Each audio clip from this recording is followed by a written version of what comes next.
यह जानू तू हमारा घरे महते यह जानू तू हमारा घरे सावन रिकॉर्डिंग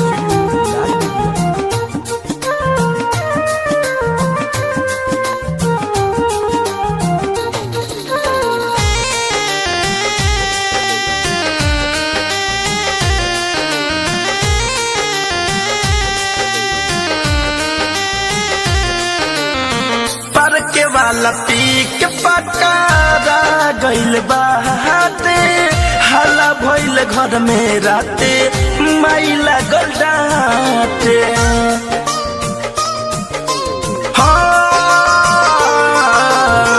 पर के वाला पीक पकारा गइल बाटे हला भइल घर में राते माइला गल डाटे हम कैद में बानी राजा हमरा के अब तू भूला जा हो हम कैद में बानी राजा हमरा के अब तू भूला जा तोरा नाम से मोरा भाई जारे मोहते आई सोना तू हमारा घरे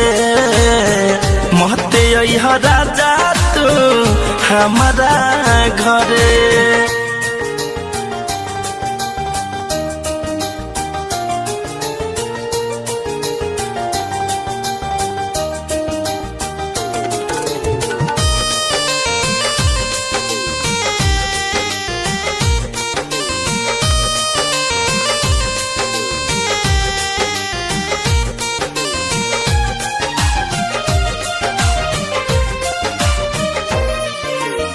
धरे कंधनंजय बात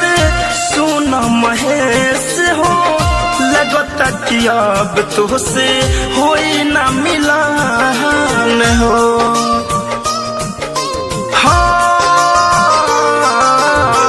धरे कंधनंजय बात सुन राकेश हो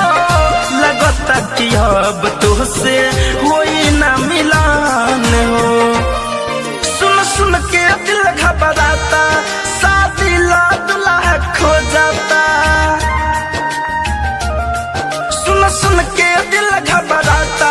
शादी ला दुल्हा खो जाता सारा घर के लोग जुलुम करे महते यह जानू तू हमारा घरे महते यह सोना